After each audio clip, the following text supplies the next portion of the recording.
চিংড়িগুলো আমি একটু হলুদ লবণ দিয়ে ভেজে নিচ্ছি, কারণ আমি ভুনা করব। ভুনা করার জন্য হালকা আঁচে অল্প সময়ের জন্য চিংড়িগুলো একটু ভেজে নিয়েছি, নিয়ে মশলা ভুনে মশলার সাথে এই চিংড়িগুলো দিয়ে দিয়েছি। এখন একটু ভাজা ভাজা করে নামাবো। যখনই সিদ্ধ হয়ে যাবে তখন, চিংড়ি কিন্তু সিদ্ধ হতে বেশি সময় লাগে না, একদমই অল্প সময়ের জন্য সুন্দর করে ভুনে নিচ্ছি। ভুনতে ভুনতে যখনই কালারটা চেঞ্জ হবে, এই যে কালারটা অনেকটাই কিন্তু চেঞ্জ হয়ে এসেছে। এখন এই চিংড়িটা আমার একদম পারফেক্ট হয়ে গেছে, নামিয়ে দিব। দেখেন তো ঝোলটা একদম পারফেক্ট ঠিক আছে। আর দিয়ে দিলাম অনেকগুলো কাঁচামরিচ। কাঁচামরিচগুলো দিলে হবে কি, এটার এত সুন্দর একটা ঘ্রাণ বা স্মেল আসবে, ভালো লাগবে। পেঁয়াজ বেরেস্তা দিয়ে ঢেকে রেখে দিলাম, বাস। এখন হলো মুরগির রোস্ট। মুরগির রোস্টের জন্য এখানে আমি শুকনো মরিচ নিয়েছি 2 চামচ, নিয়ে এটাকে আমি একটু ম্যারিনেট করব। আর এই যে এখানে 2টো আস্ত মুরগি নিয়েছি, 2টো আস্ত মুরগি নেওয়ার, আর বাকিগুলো আমি সুন্দর করে রোস্টের মতো করে করে কেটে নিয়েছি।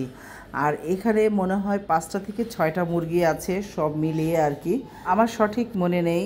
আসলে এই মুরগিগুলো নিয়ে আমি খুব চিন্তিত ছিলাম, কারণ মুরগি যে আস্ত রোস্ট করব, এই মুরগিগুলোর একটু বড় সাইজ হলে বেশি ভালো হতো। একেবারেই মনে হচ্ছে ছোট, কিন্তু রান্না করার পর দেখি না, একদম পারফেক্ট ঠিক ছিল এই সাইজটাই।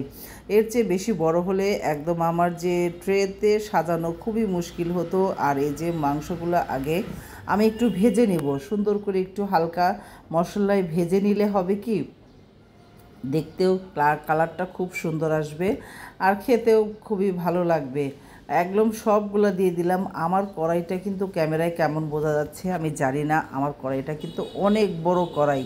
অনেক বড় কড়াই বলতে, এই যে হোটেলে যেরকম বড় বড় কড়াই থাকে সেই রকমই এই কড়াইটা আমি উপহার হিসেবে পেয়েছিলাম আমার বিয়ে বাড়ি থেকে। আর এই যে আমার মুরগিগুলো ভাজা শেষ, মশলা ভুনে নিচ্ছি। আর এদিক দিয়ে আমি ইলিশ মাছ বের করে নিয়েছি 2টো, একটা অলরেডি আমি কেটে ফেলেছি, ডিম বের হয়েছে, আর একটা কাটার জন্য রেডি করে নিচ্ছি। আর এই যে মানে কাজ করছি আর টুকটুক করে একটু ভিডিও করছি। মশলা কিন্তু রোস্টের যত মশলা দেওয়া হয় সবই দিয়ে দেওয়া হয়েছে।